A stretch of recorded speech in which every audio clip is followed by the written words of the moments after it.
What is going on, ladies and gentlemen? Bonafide Hustler here, and I'm here with a special guest, Toren from the Green Room. Is that how I say your name, Toren? You got it. Toren. All right, so Toren from the Green Room, and today we're going to talk about how Toren got out of debt. It's going to be an amazing show. I'm the Bonafide Hustler. I reside in Austin, Texas. I flip stuff I find from garage sales, estate sales, flea markets, pawn shops, swap meets, big box stores. I put it on places like eBay, Amazon, Craigslist, my antique booth, consignment stores in town. I do it part-time. I also manage the Green Room University, which is a site with a Facebook group on the side. Go check it out. Second link down below. But let's get right to our guest. And hopefully we sound good. So let us know if we sound okay. Mic check. You're the audience. Let me know if we sound good. So, Toren, what is going on? How was your day today? It was all right. I do still have my full-time job, so I was there. A little bit of a bummer, but all right overall. Okay. Well, that's, I mean, yeah, you know, a lot of people that we interview on these shows, they're part-time, they're full-time, and just, you know, but they all have something common. They all got the hustle going down. And you have a very particular story, which is you are debt-free. You are 30. How old are you? I'm 30. I'm 30. 30 and debt-free. All right, so I'm going to poll the audience in about, I don't know, maybe 5 minutes or so when the bulk of the people come in. And we're going to see how many people are 30 years old and debt-free out there. I bet you not many. So anyway, you're Toren, and where are you from? Like, where do you reside again? Yeah, I straddle the Rhode Island and Mass border. I was raised in Mass. My wife's from Rhode Island, but we currently live in Rhode Island, and I work in Massachusetts. It's very small up here. Okay. And are you kind of close to where, like, Rakin lives and everything, or no? I think he's in Western Connecticut. I could probably get to him in a couple hours. Okay. Have you ever met Rakin in real life? Maybe less. Nope. Nope. Okay, you shouldn't. He's not that cool. Just kidding. He's awesome. Okay, so you're 30 years old. You are from the Rhode Island area.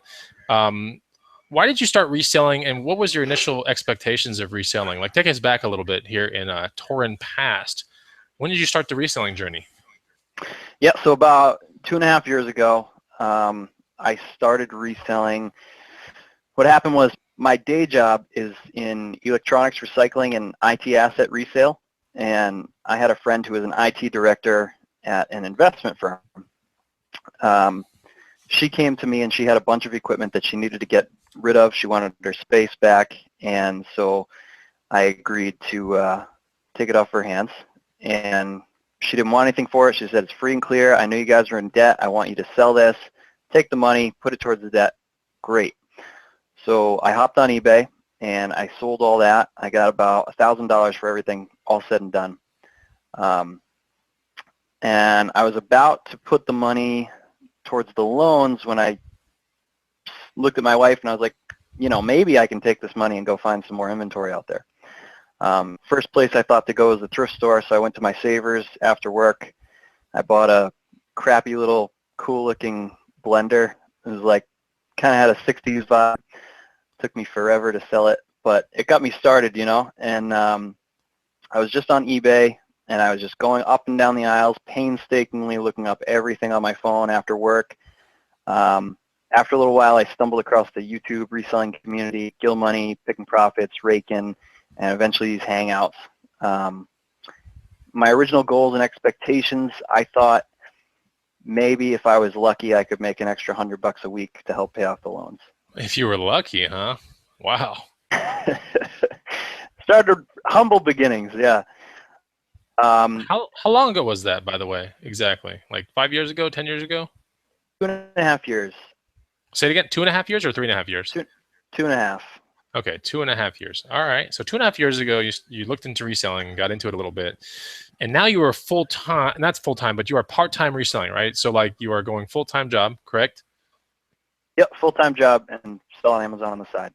And sell on Amazon on the side. Now, you are a kind of different type of reseller because you have your own stuff, right? Your business now and your main hustle is not thrift stores and garage sales and eBay and all that kind of stuff. It's different, right? Right. So as much as I love thrift stores and garage sales and the thrill of the hunt, and I don't have time for it now. I would love to get back to it just as a leisurely activity because it's so much fun. I'm currently 100% private label. I think I have 15 SKUs active and 9 of them are mine. I have a few leftover retail arbitrage purchases from Q4, but other than that, I'm all private label. Very, Physical very sourcing good. is not part of my model. Okay. So we'll probably get it more into that private label thing maybe on another show, but on this show, we're going to be talking about debt, getting debt free, and kind of like the ways or how you kind of approach this whole situation, how you got around it. And you're so young, so like how you did it. So you're debt free at 30 years old. Describe the feeling and contrast that feeling with having debt. I kind of feel like the weight of the world has been lifted off my shoulders. When my wife and I got married, we went to the pastor of my church and we asked him what we should do about premarital counseling. And he pointed us to the couple in our church that runs Dave Ramsey's Financial Peace University, and he said, you know, a lot of divorces, one of the number one causes of divorce in the country is people being on the wrong page financially, being on different pages financially. You guys need to get on the same page financially. And so I said, yes and amen, sure, we'll start there. So we took the classes, and I was fortunate enough that my schooling was paid for by my parents. My wife didn't have the same opportunity. She had $83,000 in loans when we got married. So Wow. when we started taking class, we had to look at that. We sat down, and I got that tingly tongue anxiety. The world is caving in on me feeling, and that's when we decided that we're going to have to really hustle hard to get out of debt. Projections, it was like we'd be out of debt in like 2025 or something at our current income at that time. So here in May 2017, debt-free, it feels pretty good. So it feels pretty good. Feels much better than having the weight on your shoulders. So that leads me to the question for the feed out there, which are how many people out there in their 30s without any debt? Let me know in the feed. How many people out there in general have no debt? Like that's really a good question as well. So answer that. I would love to see some good answers there. Yeah, congrats is what Stuff Gone by 80 is saying. Congrats, congrats. So that's pretty good stuff. Let's talk about for the people out there, if you had one amazing tip to start the debt-free journey, what would that be? So I'm a big-time Dave Ramsey follower.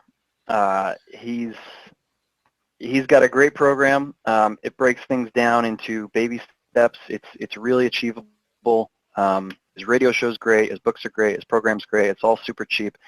The bottom line is anybody can do it. If you live in America, you can do it. There's so much opportunity in this country. It's ridiculous. It's not rocket science. You don't have to be a math whiz or finance guru to get out of debt. Chris, it's a lot like dieting and working out. So if you're trying to bulk, you want to take in more calories than you're expending. This requires, counting calories, planning your meals, knowing your caloric expenditure throughout the day. You only need to make more and spend less, and that's it. And anybody in America can do both of those things. Spending less can look like cutting cable, eating out, alcohol, vacations, selling the car and buying a beater, scaling down in house. A million and one places we can save money. Making more can look like a part-time job on the side, on the weekends, at night, a side hustle, overtime at work. The key is, number one, you have to want it. So a lot of people, especially my age, they kind of accept student loan debt as a fact of life. They say, I'll always have it. I'll pay it off, full term whenever it's ready to be paid off, and that's that. They're okay with having the debt. If you want to be out of debt and you like the idea of having those payments go into your pocket every month instead of out the door towards interest, you can do it. The other things you need is you need to believe you can do it. You need to have a plan to accomplish it. So that's where Dave comes in. He gives you the plan. Baby steps, one step at a time, broken down, very simple. And then his show, people call in daily and they do what's called a debt-free scream. So you'll hear on every single show He does Is 3 is hours this a a day on the radio. podcast type thing, or is it a show? I've heard about this thing, but like, No, what is it? Is it a podcast, or is it a show that's on he, AM radio? Like, yeah, what is it? he does 3 hours a day. You can subscribe to the podcast, which is what I do, but it's nationally syndicated. You got Rush Limbaugh, Sean Hannity, Dave Ramsey. He's number 3 in the country. He's huge. If you haven't heard about him, you're living under a rock. But every day callers will call in and they'll do their debt-free scream. So they'll scream, "We're debt-free" on the radio. And I can't tell you how many times these people have more debt than us. They make less money than us, and they're still able to kill it in less time. It's extremely motivating to listen to these people every day. It's like, man, I could be doing more. I know that I can do this because these people are doing it. It keeps you in check. Yeah, that leads me to my next question. You're not a really special person in the sense of the general population, but you thought really, differently than most people would have. How crucial is it to involve critical thinking religiously throughout the debt-free process? Yeah, there's sort of like a mind shift that takes place, and anybody who's active in reselling is totally familiar with this. As a reseller, you're no longer going through life like looking at products as things you either want to buy or don't want to buy for yourself. You're now going through life and you're scanning for every possible opportunity to flip something. You know what I mean? You're always looking for an opportunity to make money. And the same with getting out of debt. You need to be thinking differently about like that morning coffee, that lunch that you bought that you should be bringing to work, how badly you really need 3 cars in the driveway, HBO, Showtime, the timeshare, the gym membership you're not using. All that is money that's going out the door that you could be using and reappropriating to get you out of debt. It's just, once you want it and you're focused on that, you're going to look at everything differently.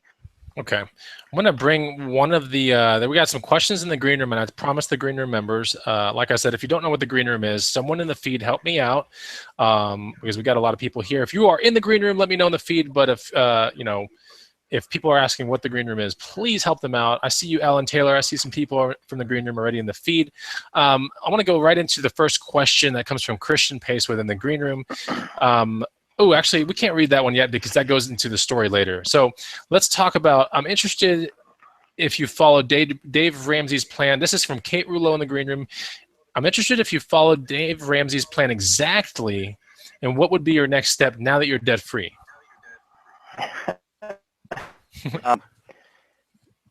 We're kind of failures at the Dave Ramsey plan, to be honest.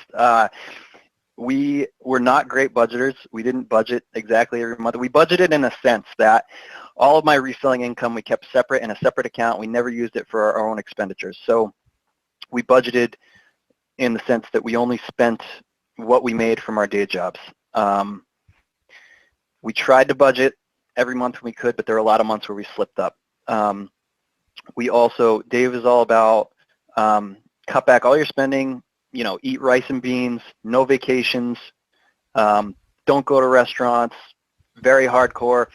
We went on a vacation to Florida twice.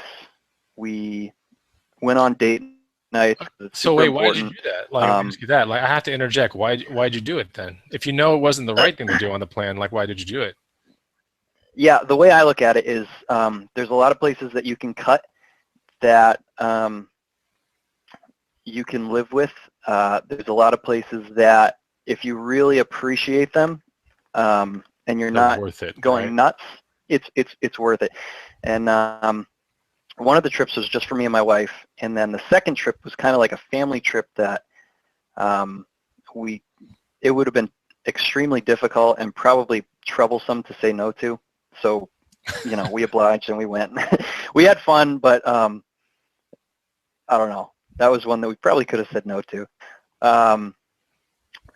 So, I mean, we cut in places that really mattered, and we tried to be consistent in places that we could, and there were some other places where, like going out on date night, we're not going to cut that. We're definitely going to appropriate some funds for that because it's important for our marriage. Okay. Well, you did cut back on many things. Explain some of those things to us. Like, what are some of the things you're like, yeah, we did this. This wasn't an issue. Like, this was easy to do. What were some of those things?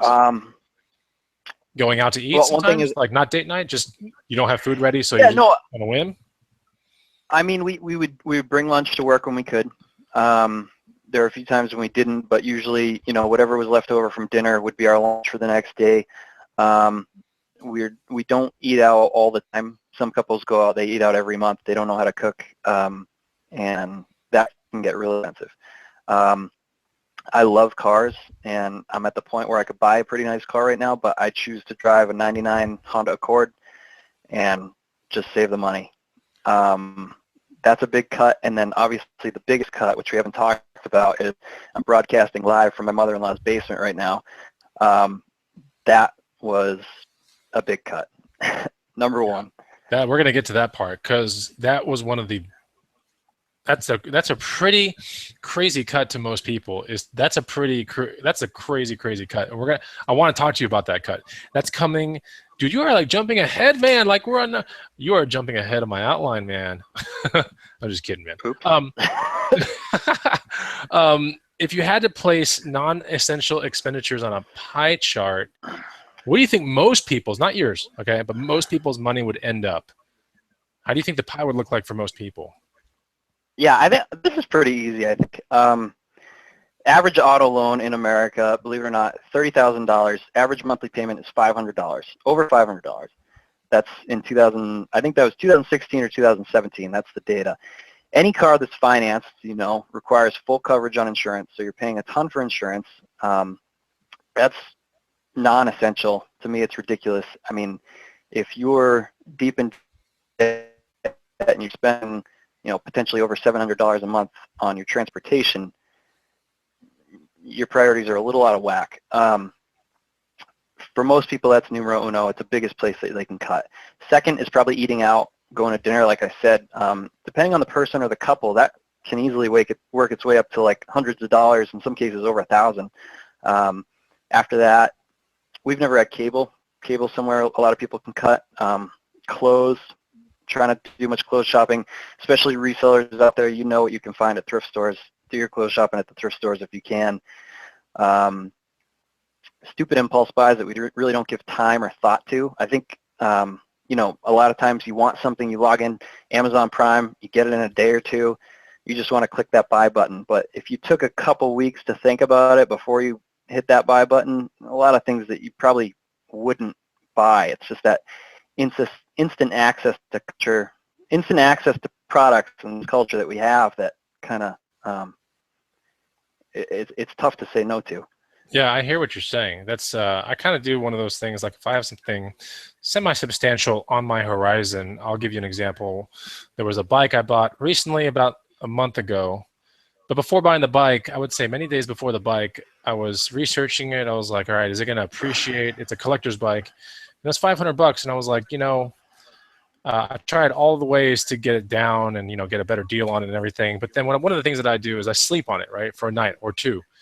And I'm like, do I still feel like I want that bike the next day or the day after? And the funny thing is, this didn't help the situation at all. But I was like, all right, I'll sleep on it. And then the next morning I was like, oh, I could do without the bike. And then we went somewhere. Like my wife and I, we went somewhere to walk around this like shopping district of Austin, and sure enough, that freaking bike was locked up on one of the poles in this like shopping district. And I'll go up to it, I'm like, whoa, it's like way better built than I thought it was going to be. I was like, holy crap.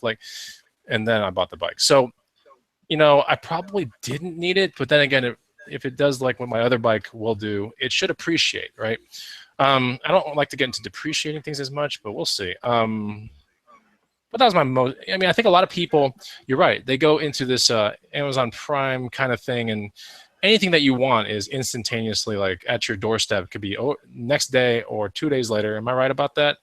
It's just too instant these days, right? Yep, we're all guilty of it. Yeah, exactly.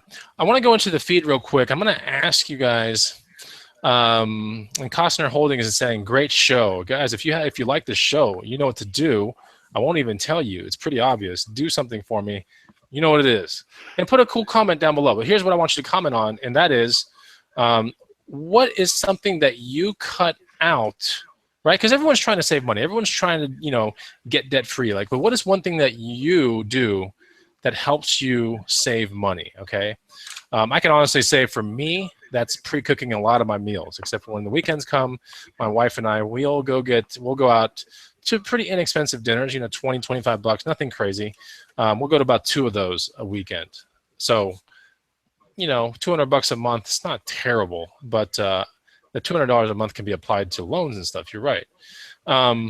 So let's go into a year ago. You decided to move into your mother-in-law's house. This is the crazy cut we're talking about, right? This is the crazy thing that you've done. You decided to move into your mother-in-law's house, and it sounds like this was a really difficult sacrifice. So why so? Explain the whole thing, how it played out. All right. Well, it was my wife's idea, of course, originally, and the basement. It's a stone foundation. It's an old house from, I think, the late 1800s, 1890 or so. So I had to repoint the whole foundation. Now, I don't have a construction background. Repoint the foundation, frame out walls, sheetrock, paint, mud, put in lights, all this stuff. I built this room with the help of a few friends, and we moved in May 15th last year. It took a lot of coercing. She went back, and we went back and forth a lot before she convinced me to move here. But we did, and it was a ridiculous savings on our rent. Rent in New England is not that cheap.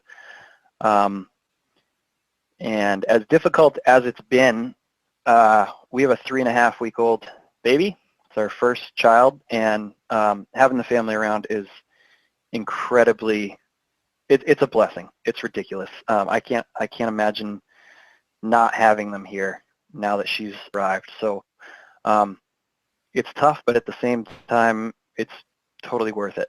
Now, at the same time, right when we moved in, my Amazon just hockey sticked, went through the roof. So we maybe didn't need to move in hindsight, but now that we were here, we weren't going to, you know, move out and get our own place again and add the stress of moving to our lives. So we're here until we're ready to buy a house.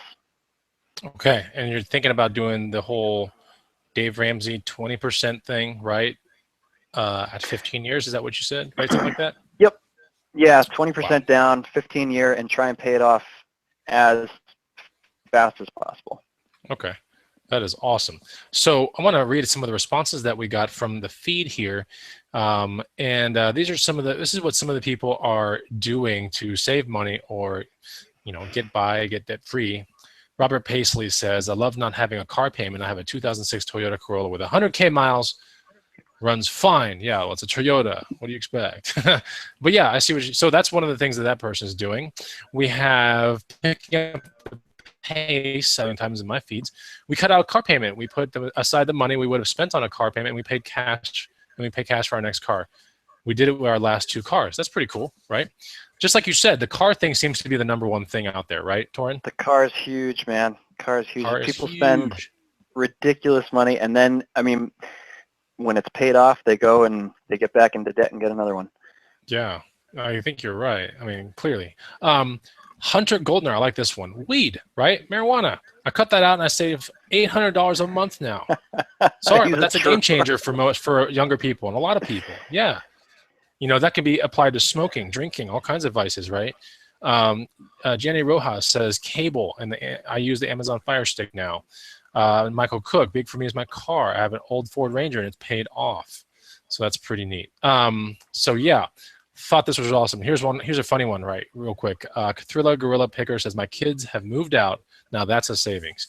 All right, so that's good. Look, guys, if you're enjoying this, yeah, man, well, you still got 18 years ahead of you before you get that one, man.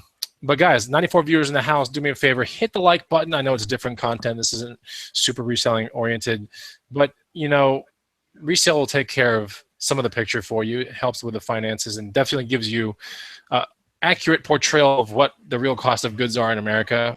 I think that's one of the best parts of reselling.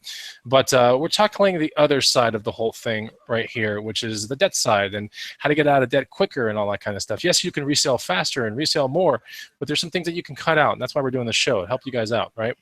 So please hit the like button. I would greatly appreciate it. Let's talk about this number 10.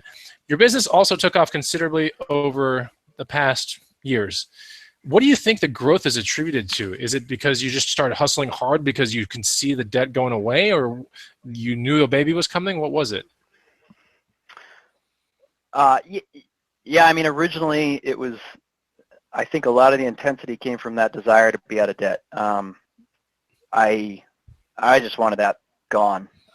So that got me out. Was it the podcast every day? Let me interrupt you for a minute. Was it the podcast nearly every day in your ears? Was it this thing that you kept listening to? Did that really help a lot of it? Yeah, absolutely. I mean, whatever you listen to, that's what you're going to sort of gravitate to. And I enjoy listening to it. Yeah, but it's also extremely motivating hearing all these people, and you hear some couple every day screaming that they're debt free, and you're like, oh God, I want that. But the past year, a year ago, is when I really got into private label, and that's when the business really took off. If you dig garage sales and thrift stores and selling onesie twosies, it's awesome. I love it. I love, like I said before, the thrill of the hunt. That's what it's all about. But you need to realize that your income is going to be directly related to the amount of time and effort that you put into it, and that there's a ceiling. That stuff's fun, and I'd like to get back into it at some point. I don't have the time for it right now, but to grow past that, you're going to have to do something a little bigger. And that's either wholesale, private label, coming out with your own service, or your own product, or your own brand of some sort. And that's what I decided to do, and that's when things really took off for us. Right. Could someone possibly out there maybe argue that Amazon has a ceiling, or that the competition of Amazon could be the ceiling, could spell the end of certain people's private label lines, but it doesn't affect you, right? Not yet, at least, correct? We're doing all right. The number of products on Amazon and the stories out there of people who started with nothing and are selling, $1 million a month is pretty ridiculous. I think we've been given a insane opportunity on Amazon. You need to take advantage of it right now. The e-commerce world moves fast. Things change quickly. I'm not a doom and gloomer, but I know it's not going to be like this forever.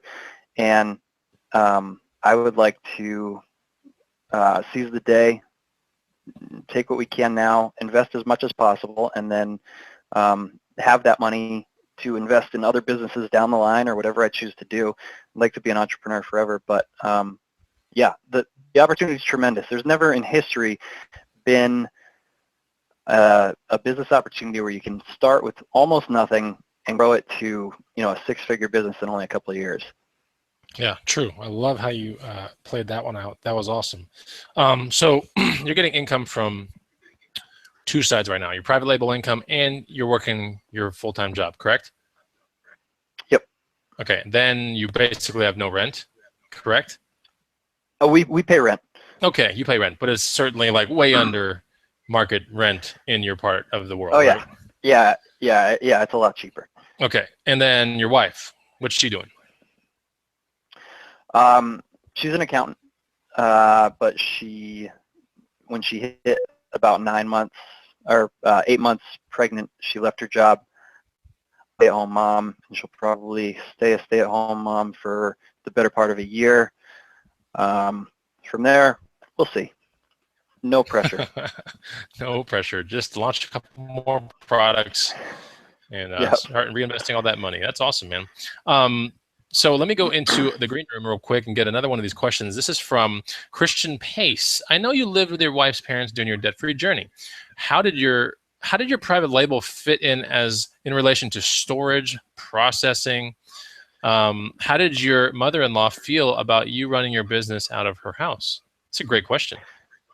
Yeah, my mother-in-law is my #1 employee. A lot of the stuff I sell, I package and label myself, and she does a lot of that work. She likes to just sit in front of the TV and do it to pass the time at night, to kind of chill out and end her day. So it's been nice. I mean, if I had to do it all myself, I probably would have had to leave my job. But my wife, my mother-in-law, my wife's grandmother, my brothers-in-law, they all help out. So it's kind of a family business. It's pretty cool. Isn't that odd when you think about like where these products end up going? They go somewhere in the USA, right? Someone opens them and they're like, wow, cool, professional product, awesome. But this thing was like assembled by someone that might have been watching like America's Got Talent and was just chilling back in a sofa and like just putting labels on things and right and putting things in poly bags. And it's like you don't really think about it like that, but that's essentially what's going on. So going back to your original point that Amazon's such an amazing opportunity, you must seize it at this point. I mean, that's a perfect way to look at it, right? That you're chilling, probably watching TV, right, and making money essentially, right? Yeah, I mean every product I buy, every business I look at it totally differently after selling on Amazon. Yeah, it's really interesting. And so I assume that you guys watching TV, talking, having a good time, everyone's just kind of labeling things, right? Yeah, there's no production goals or anything. It's just, do what you can, and I appreciate you for helping out. That's so awesome, man. Okay, so let's talk about, we clearly know how integral Dave Ramsey was in his teachings in relation to your debt-free journey. How can people really learn more about Dave Ramsey? He's got plenty of books. I know this. How many books does he have? What do you think? Oh, I don't know. I think they're all New York Times bestsellers, though. Okay, he's got a fair amount of books. He's got that podcast. And then when you said syndicated, is that, when you say syndicated, I typically think AM radio. Is he on AM radio or no? He's AM here. I think I've heard him on FM stations here too. He's all over the place though. The best book though I think is, I don't even have it. What is it called? Money Makeover. That's his main book. Money Makeover. That kind of goes, Total Money Makeover kind of goes in line with the Financial Peace University, the class that my wife and I took. And that kind of outlines his baby steps. See, let's go back. Let's go into that. So assuming you look up Dave Ramsey on Google, you can find his website. You can get access to this Financial Peace University. Right? Not yes, right? More than likely. Yep. Yeah, it's going to be taught. There, right? It's going to be taught in a church near you. So. Okay. So it's not like videos and like PDFs. It's taught by someone, correct? It's videos, but volunteers kind of facilitate the discussion and the work afterward. So you'll watch Dave for a little bit, and then there'll be discussions afterward. You've got homework and stuff, but I think the kit's $100, and usually, I mean, if you call his show, he usually gives you the kit. We had a friend of ours give us the kit. I've lent my kit out 3 times. He encourages you to do that. He's not trying to make money off of it. He says, give the kit to somebody out there as soon as you're done with it, and help somebody else get out of debt. Wow. Who'd you give your kit to? I gave it to a coworker and 2 friends. Wow. Nice. That's a good gift, right? It's like a gift that you don't really see the impact until you do things, right? Right. Yeah. Awesome. So after practicing how much you learned, how difficult was it to first implement some of the learnings from Dave Ramsey? Like what was like one of the very first things that you're like, all right, we got to do this. Like name one of the first things that you did, if you could look back. Did you immediately just sell the car, or did you what did you do? That was a tough decision. My wife has a pretty nice car. I always chose to drive hoopties a little bit just to try and save money. And she had a really hefty loan on her car when we got married, and we went back and forth. We looked selling it. We showed it a few times, and then we decided, you know what, we love the car. Let's just take the money we were gifted from our wedding, put the car, and that'll wipe that out, and we'll keep it. It was, in hindsight, it was probably the right decision. We like the car. It's been good to us. And I guess the biggest cutback would have been eating out and choosing to make lunch as often as possible and cook at home as much as possible. It's work. It's every day. It's not easy. And then the budget is tough too. It's always going to be hard. It's never going to be fun, but it's a means to being incredibly free and having a rewarding financial position in the end. Right. So, and you say that it was a hard decision. I got to tell you right now that outside of the times that I go out and eat, okay, so I eat I think 3 times out a weekend, like 2 with my wife, and then I do the Taco Deli thing on Saturday, which is on my ride-alongs. Everyone sees that. But none of these things are like crazy expensive. I do cook most of my meals during the week. In fact, all of them. And there's a huge benefit to that too, right, Toren? And that is, if you're going out, there's 2 things that are happening. I'm just going to kind of explain it as I understand it. But when you're going out for food, one, the freshness of the food a lot of times might not be there, right? And 2, you have no idea how many calories or salts or creams or any kind of oils that they're using to make the food. Like you're not in control of making the food. Therefore, in a physical sense, you could be gaining weight when you think you're, eating okay. So by making your own food, Toren, you're able to see the ingredients that go into it, right? Yep. You know exactly what you're putting in, almost down to the calories and per meal that you got, correct? Yeah, that's true. Yeah, and there's like no more guessing anymore. A lot of times, that's what makes Americans out of shape is they're just guessing. They're like, oh, I heard this is good. I'm guessing. Like here's one that's really mess you up. Look at Smart Pop popcorners. It's called Smart Pop, or there's one made by like the Frito-Lay, and then there's one Smart Food popcorn. Look at all those popcorns and look at like the second ingredient or the first ingredient, and I guarantee you're going to be like, what? The fat is out at the roof for like a small bag of this stuff, and people are thinking, oh, it's smart, but it has green stuff on there. It looks healthy. And if you actually start going out there and cooking your own food and meal prepping, while it is kind of annoying at first, you start to realize that you get your physical goals down pretty easily as well. You know what you're putting in your food. Might taste kind of weird at first, but then your taste buds will adjust and you'll be okay. So there are definitely some benefits to it being uncomfortable, right? For some people out there, Toren, they're eating out a lot of meals, right? Yeah, I know people who I don't know if they ever knew how to cook, which is also really rewarding. When you can cook a great meal, that feels awesome. You can have people over, make something, have them, give you credit for it and be impressed at your skills. It's nice to be able to cook good food. And then, you can choose organic ingredients if you'd like. But yeah, I definitely know people who just pretty much eat out. And it's horrible. Right. Yeah. It's not good. So the people that eat out the most, do they look the most fit usually or no? What do you think? Like from just casual observation, do you know anyone that's like super fit that's eating out every meal? Yeah, all the guys I know who eat out are bodybuilders, actually. They're in great shape. No. Okay. I was like, wait a minute.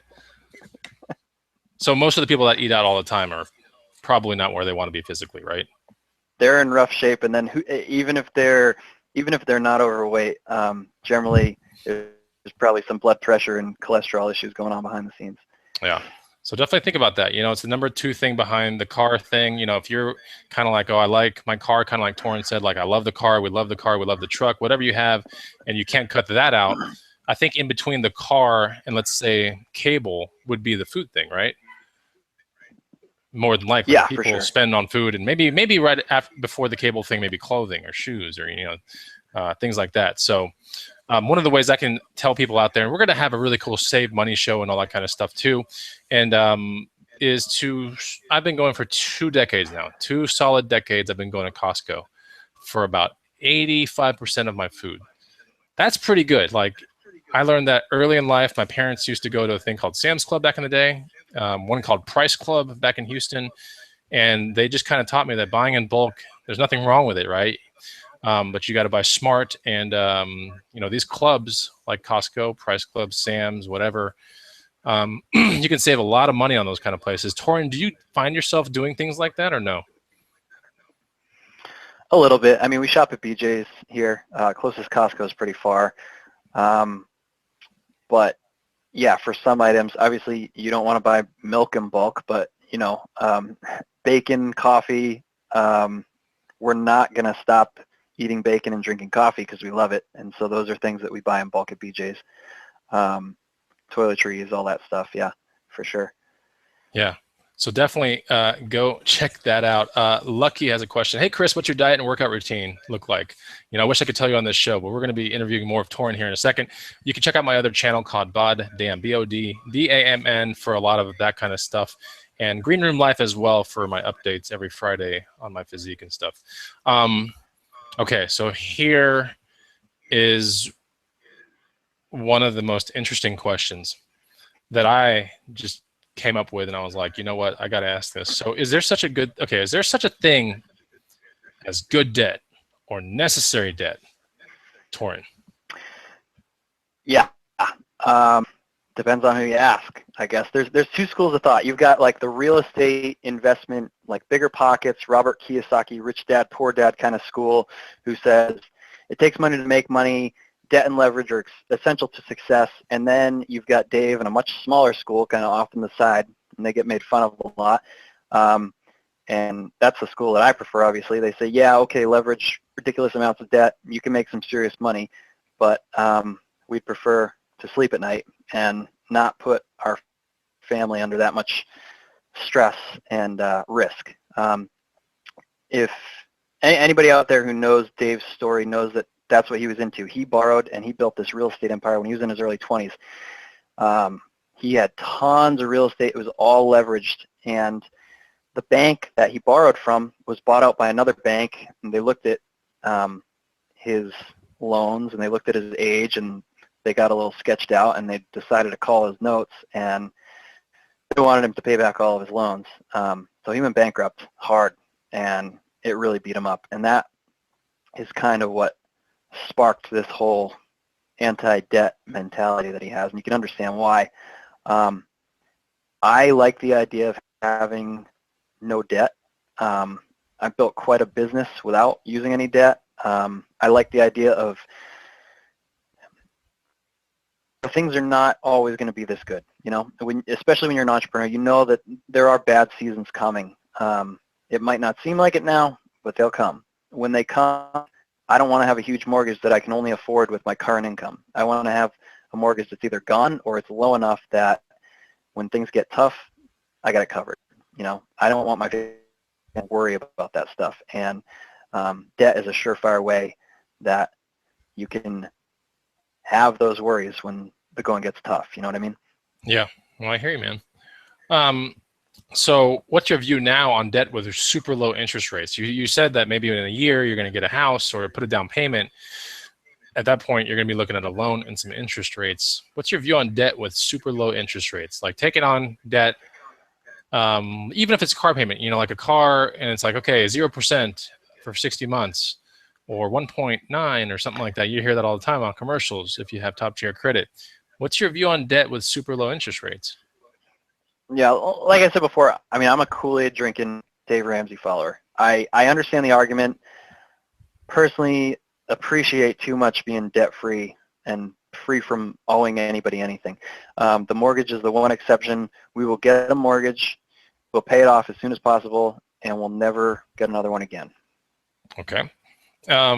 So let's get 3 main takeaways from your debt-free journey. If you could share it with the audience right now, what are your 3 main, like you did the journey. That's what the best part is. It's not like you just took the courses and you're like, this is my three main takeaways. You've actually done the journey. You've done the hard stuff. What are the 3 main takeaways?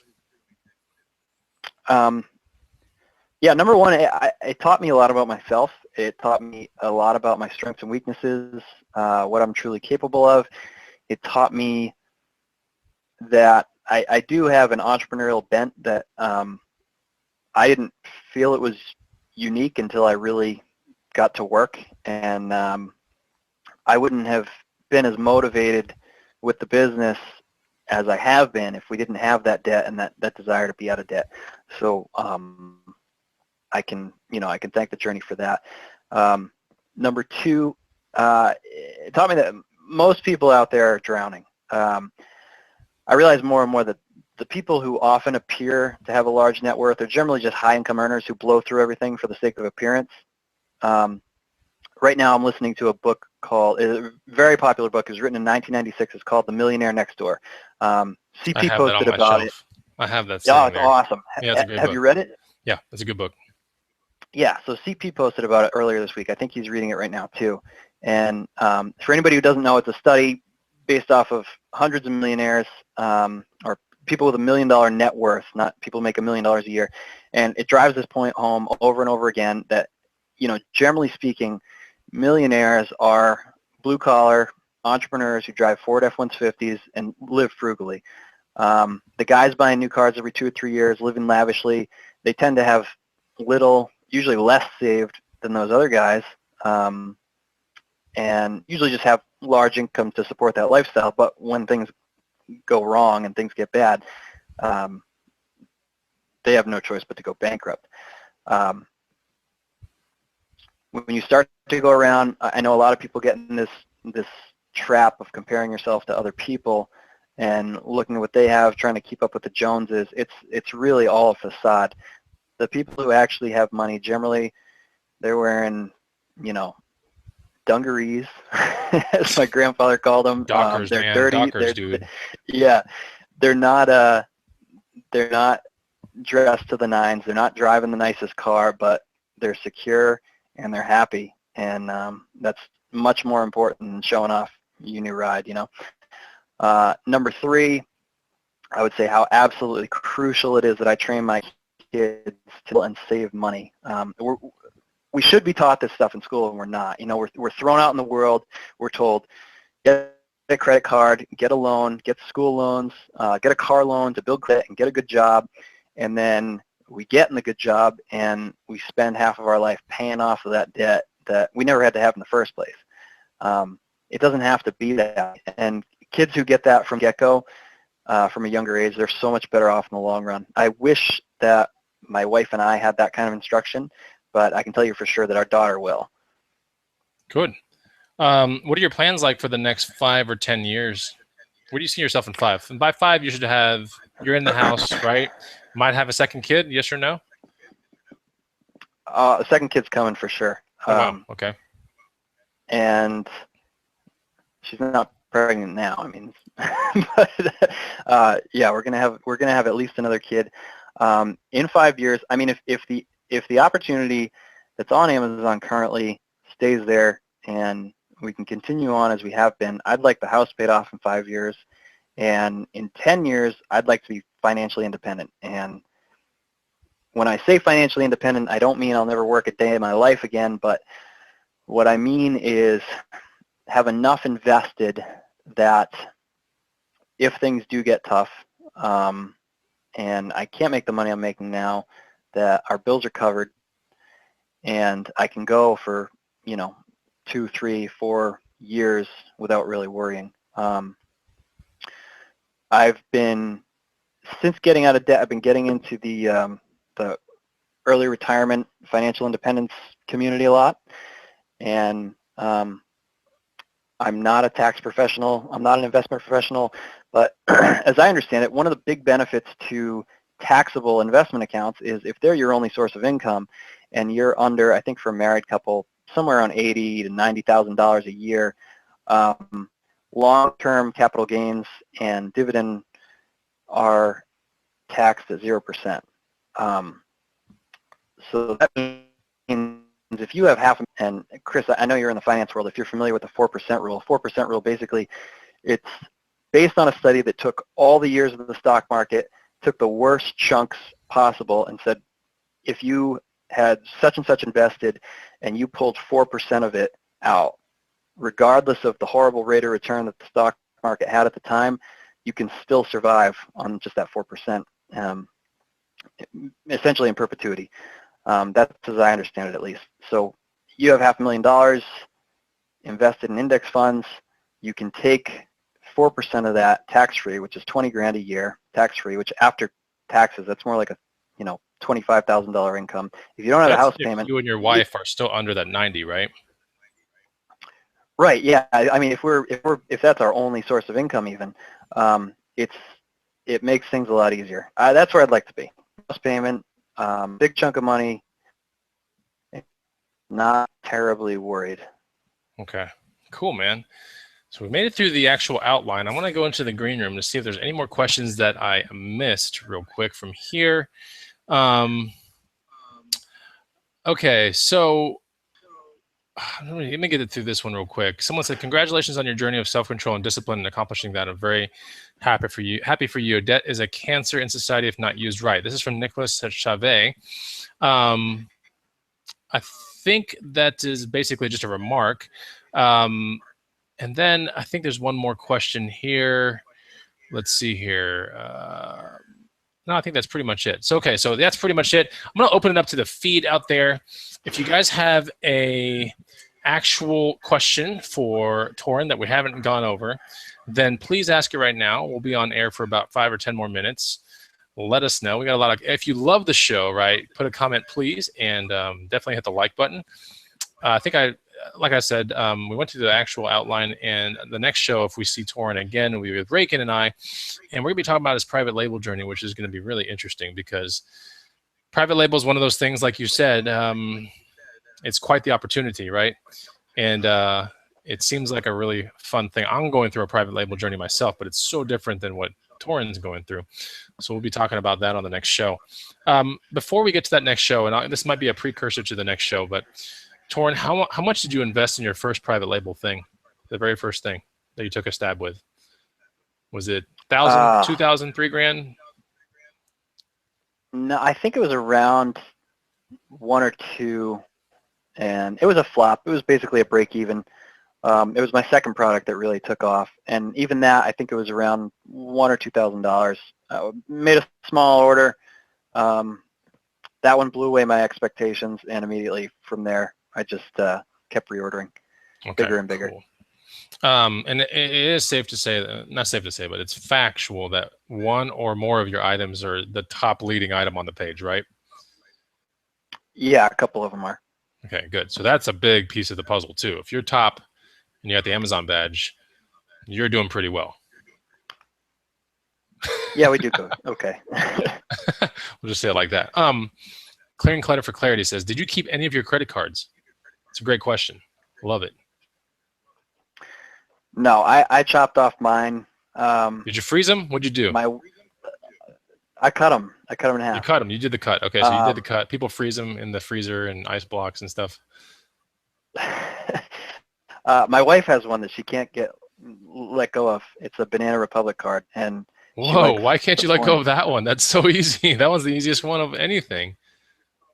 What are the perks of getting? What are the? Oh, okay, so she loves Banana Republic then, or anything that they're associated with, right? It's Banana Republic, Gap, and Baby Gap, and Old Navy. Yeah.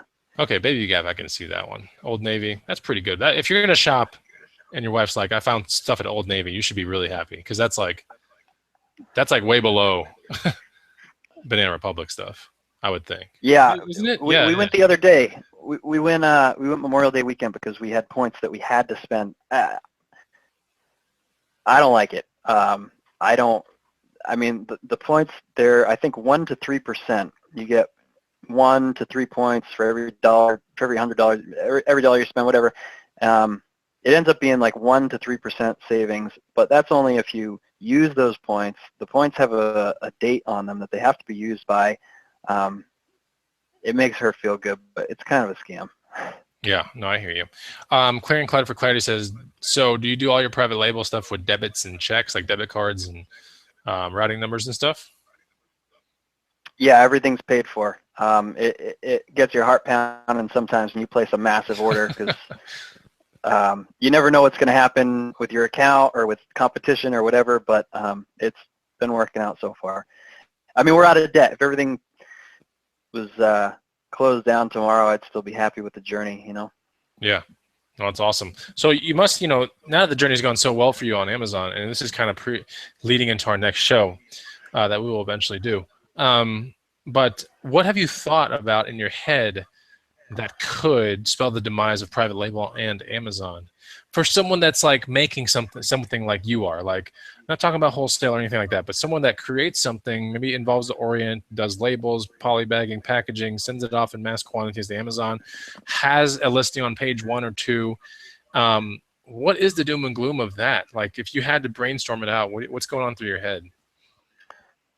There's always horror stories, that's why, Lloyd's of London just started offering suspension insurance for Amazon accounts. So if you have if you get suspended and it's not really for a legitimate reason, they're going to pay the owner of the company's draw for the period of time that they're suspended until Amazon reinstates you. And the only reason they do that is because it's such a common issue and a common fear. You know, competition can come in and say you have an inauthentic product, and you know the tap gets shut off right then and there, and ask questions later, we'll figure it out. Competition can always creep in. Somebody can find your supplier, somebody who's willing to work with thinner margins and can do a better job selling than you and wipe you out. The products I sell, I did have a competitor when I started, but they were really, really bad at selling on Amazon. They have their own website. They have their own e-commerce website, and they probably do okay there, but their pictures were bad, their listing was bad, they're only merchant fulfilling. And this is stuff anybody who sells on Amazon knows. You know you have to have a good picture. You know that you should be Prime eligible. You know you should be FBA. But these people, they probably had a business. Someone said, you know, bring it to Amazon. They started bringing it to Amazon, but they never really learned properly sell on Amazon. Because I knew that, I was able to take the #1 spot and, you know, really start cranking out the sales. That's awesome, man. But what happened to them could happen to me. You know, it's right. It's capitalism. That's right. That's right. It is capitalism, man. Survival of the fittest, and whoever can understand it better and do it better will win, usually, right? But that's amazing. So I can't wait till we get to that next show. You know, hit us behind the scenes. We'll talk about that whole thing. We'll schedule it out. But yeah, there's some people, the real Iron Dan from the green room, who actually is looking into private label stuff, says, damn, I thought the show was just about to start. So he was coming in early for an 8 o'clock show. But Dan, you can catch this when it goes off, and it'll still, trust me, the content's really good. You're going to want to see it. Toren, I think that pretty much wraps up our show, man. I really appreciate you being here. That was awesome. Yeah, it's been fun. That was really good. So guys out there, you know, in the green room, hit up Toren for any questions or anything that relates to his debt-free journey. Outside of that, if you want to find out more about the debt-free journey, you can go check out not only this again and rewatch it, but you can go check out Dave Ramsey's site, get onto the financial, what's it called? Financial Peace University. What is it called? Yeah, Financial Peace University. The website will show you where it's being taught. It's surely being taught at a church near you, and it's awesome. Cool. And then we have a person that did it all, and you said you didn't do it all perfectly, but you did most of it all just right. And yeah, look at you, man. 30 years old, no debt, got a kid, and you got a private label business that's doing very well, and you're working, and you feel great, right? Feels good. That's awesome, man. We'll see you on the next show. Guys, thanks for tuning in. Hit the like button and check out the first 2 links down below. One of the links is 100 amazing items to resell. The second link is about the Green Room University, which is our company. Go check it out. That's where Toren is and a bunch of other people. We have 912 members as of this morning. We'll see you in there one day. Take it easy. Goodbye.